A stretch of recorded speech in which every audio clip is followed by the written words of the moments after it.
Students, मैं सतीश श्रीवास्तव फिर से एक नई वीडियो लेकर के आपके समक्ष उपस्थित हूँ।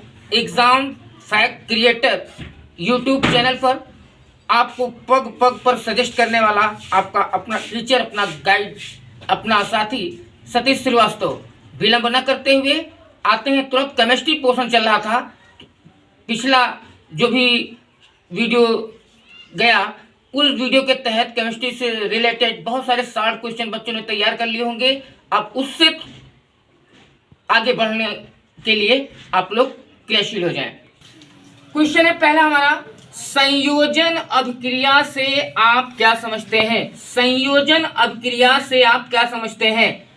तो पहले हम इसको डिफाइन कर लेते हैं। डिफिनीशन कि वह रासायनिक अभिक्रिया जिसमें दो या दो से अधिक पदार्थ, या तो दो होंगे या दो से अधिक पदार्थ, तत्व या यौगिक संयोग करके यानी मिल करके एकल उत्पाद का निर्माण करते हैं, एक अलग उत्पाद का निर्माण कर देते हैं, एक अकेला उत्पाद का निर्माण करते हैं, तो उस अभिक्रिया को हम संयोजन अभिक्रिया कहते हैं, या वह अभिक्रिया संयोजन अभिक्रिया कहलाती है। एग्जाम्पल के थ्रू देखिए, यहाँ पर एग्जाम्पल के थ्रू समझ लीजिए। अमोनिया जिसको हम NH3 कहते हैं, सबको मालूम होगा क्योंकि पिछले वीडियो जो भी गए हैं फार्मूलाज मैंने दे दिए हैं। और हाइड्रोजन क्लोराइड HCl वाला है, हो गया। दोनों ही जो है ये गैसीय यौगिक हैं। अगर इनका संपर्क होता है, ये संपर्क में आते हैं या इनके संपर्क में आने से और परस्पर अभिक्रिया करने के पश्चात दोनों रिएक्शन करते हैं, अमोनियम क्लोराइड का सफेद धुआं बनता है, जिसे क्या कहते हैं? NH4Cl कहेंगे। NH4Cl। अब क्रिया को देख लीजिए, NH3 प्लस HCl, यहाँ NH3 था, यहाँ HCl था, तो NH3 प्लस का संयोग कर दिया गया HCl, तो आपका निकल करके आ गया, रिजल्ट क्या आ गया? NH4Cl, यानी कि वो धुआं बन गया। किसका? अमोनियम क्लोराइड का सफेद धुआं बन गया। दूसरा एग्जाम्पल देख लीजिए, carbon monoxide. Carbon monoxide CO, जिसे हम G से डिनोट करते हैं। G का मतलब होता है गैस। अगर S से कोई चीज डिनोट होती, कोई तत्व या कोई पदार्थ डिनोट होता है, तो उसको हम सॉलिड कहते हैं, मालूम है। और इसी तरह से आगे देख लेते हैं क्लोरीन। क्लोरीन को Cl2, ये भी G से डिनोट करते हैं। से क्रिया करने पर कार्बोनिल क्लोरीन या फॉस्जीन बनता है। एक जो क्या होता है, एक विषैली गैस होती है, यानी कि यह फॉस्जीन। फार्मूला क्या है? COCl2, वो भी एक G से डिनोट किया गया है, यानी कि वो एक जो गैस निकलेगी वो एक विषैली गैस होती है या विषैली गैस निकलती है। ठीक है, या देख लीजिए, CO plus Cl2 as a result by COCl2G। G मतलब गैस, G मतलब गैस, G मतलब गैस। इसी तरह से आगे देखिए, कोयले का दहन, एक और एग्जांपल, यानी कि कार्बन, कोयला कार्बन ही होता था, कार्बन C को C से कर लिया गया और G यानी गैस के लिए कर लिया गया। यहाँ O2 यानी ऑक्सीजन के लिए G, ऑक्सीजन भी एक गैस ही होती है, तो ये एज ए रिजल्ट अगर रिएक्ट किया जाएगा तो CO2 वो भी G में ही इसका आंसर आएगा। तो यानी कि कार्बन प्लस ऑक्सीजन और as a result carbon dioxide निकलती है। इसी तरह से संयोजन अभिक्रिया के बारे में आपसे एग्जाम में क्वेश्चन पूछा जाएगा, तो आप इतना ही क्वेश्चन आप अगर कराएंगे तो सर्टेनली आपको 4 मार्क्स का क्वेश्चन पूछा जाएगा, आपको मार्क्स मिलेंगे, 4 में 4 मिलेंगे। अगला क्वेश्चन है, विस्थापन। अगर संयोजन अभिक्रिया नहीं आता है तो विस्थापन अभिक्रिया क्या होती है? तो विस्थापन अभिक्रिया वे अभिक्रियाएं होती हैं, या विस्थापन अभिक्रियाएं वे अभिक्रियाएं होती हैं जिनमें एक क्रियाकारक पदार्थ, जो एक्टिव पदार्थ होता है, द्वारा दूसरे क्रियाकारक पदार्थ, वो भी एक्टिव होता है, से कम क्रियाशील पदार्थ को, जो कम एक्टिव होता है, को विस्थापित कर देता है, आगे विस्थापित कर देता है। यहाँ पर एक एग्जांपल ले लिया गया, CuSO4 plus Fe as a result क्या निकल किया गया? FeSO4 प्लस Cu, यानी कॉपर सल्फेट और प्लस यहाँ पर Fe का मतलब आयरन, कॉपर सल्फेट और आयरन का संयोजन किया गया। नीला रंग का कॉपर सल्फेट जो था कलर क्या था उसका, ब्लू कलर था, और जब रिएक्ट किया गया तो फेरस सल्फेट निकल करके आ गया। कम क्रियाशील पदार्थ डीएक्टिवेट हो गया, विस्थापित हो गया। FeSO4 यहाँ पर फेरस सल्फेट हो गया और इसका कलर जो है क्या हो जाएगा, हरा ग्रीन कलर हो गया। और प्लस Cu यानी कॉपर, यहाँ था Fe यानी आयरन, तो ठीक है Cu कॉपर निकल के आ गया। तो इतने ही क्वेश्चंस विस्थापन अपक्रिया, संयोजन अपक्रिया, इस तरह से जो भी क्वेश्चंस पूछे जाएंगे तो आप लोग पढ़ते रहिए। अगला क्वेश्चन आपका है, ऊष्माक्षेपी तथा ऊष्माशोषी अभिक्रियाओं पर टिप्पणी लिखिए। ये क्वेश्चन दो तरह से पूछा जा सकता है कि ऊष्माक्षेपी केवल पूछा जा सकता है कि ऊष्माक्षेपी अभिक्रिया क्या होती है, या ऐसे पूछा जा सकता है कि ऊष्माशोषी अभिक्रिया क्या होती है, या दोनों का अंतर पूछा जा सकता है, या पूरी टिप्पणी लिखने के लिए पूछा जा सकता है। और पूछा जा सकता नहीं, जाएगा, करेक्ट है, 100% करेक्ट है।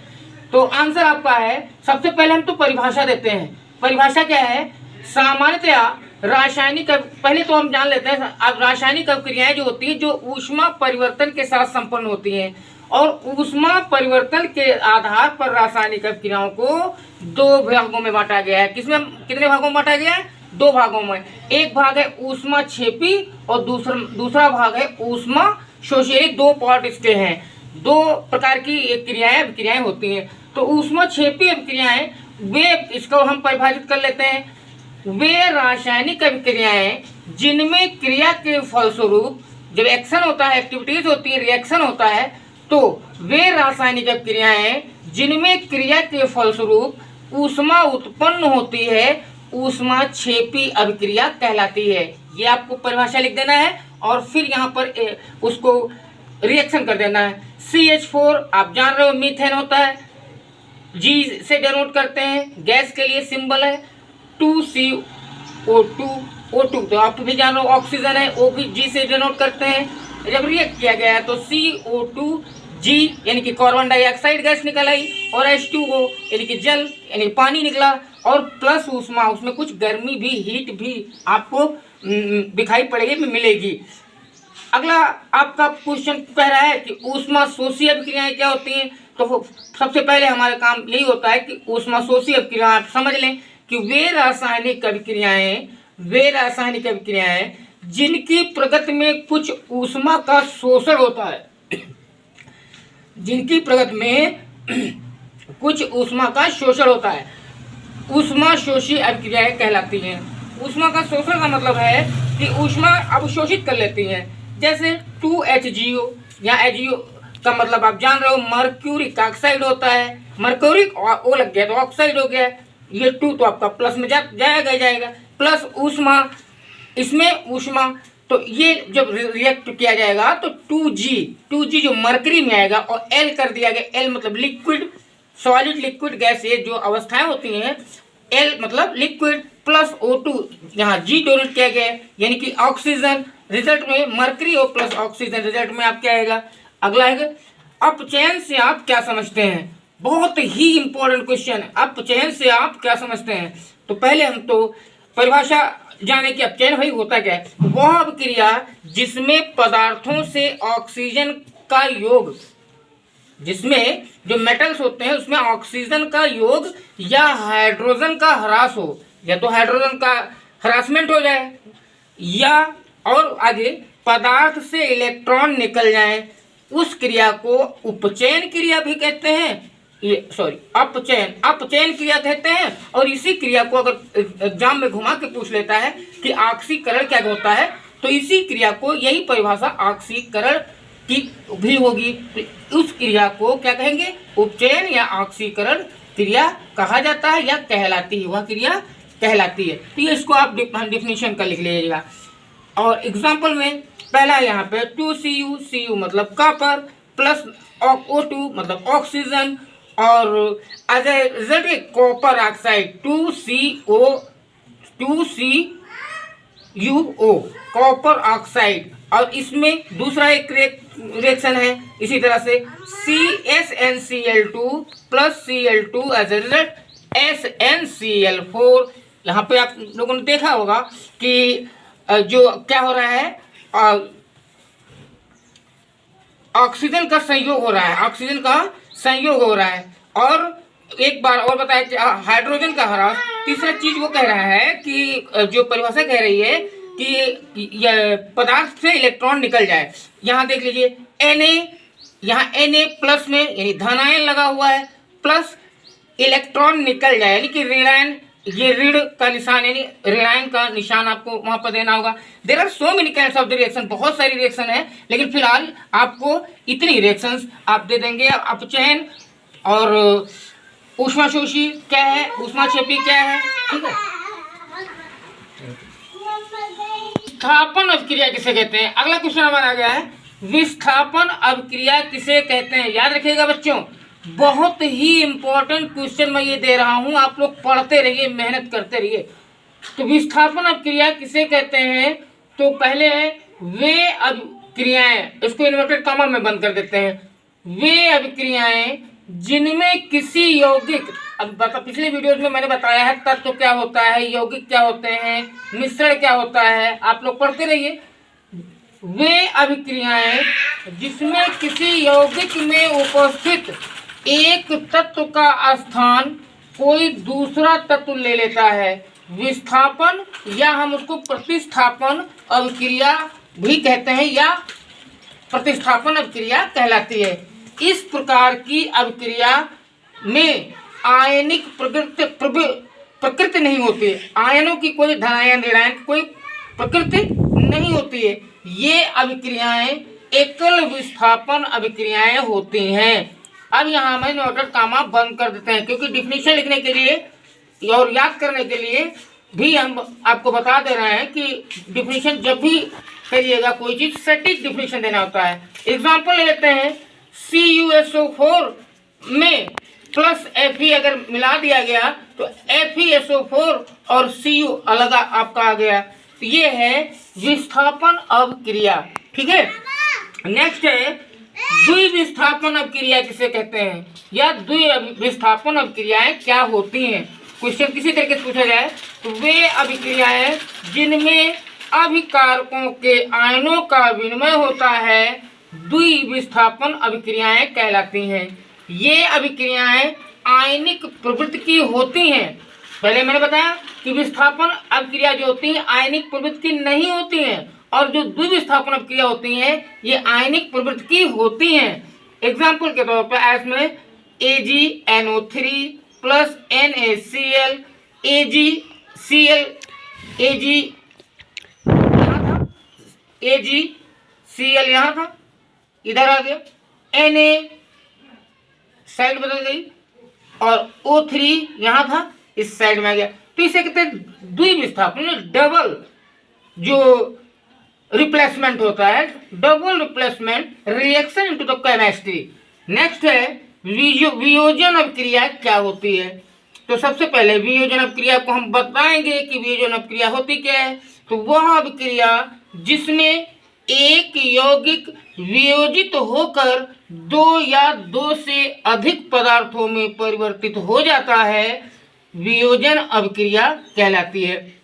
यहाँ पर हमारी डिफिनीशन क्लोज होती है। जब डिफिनीशन क्लोज होती है तो हम इन्वर्टेड कॉमा यहाँ पे लगा देते हैं। अब यहाँ पर देख लीजिए CaCO2 यानी कि हमारा चूना, और मैंने बताया कि चूना का जो है सिंबल सॉलिड था जिसमें हीट दी गई यानी ऊष्मा दी गई, तो आया Ca, एज ए रिजल्ट क्या आया CaO यानी कि शुष्क चूना, वो भी सॉलिड ही है, प्लस और कुछ निकला, क्या निकला CO2 मतलब कार्बन डाइऑक्साइड जो कि गैस होती है, वो फ्लाई हो गई ऊपर, उड़ गई, भाफी अवस्था में गैसीय अवस्था में निकल गई। नेक्स्ट क्वेश्चन है ऊष्मीय वियोजन क्या होता है?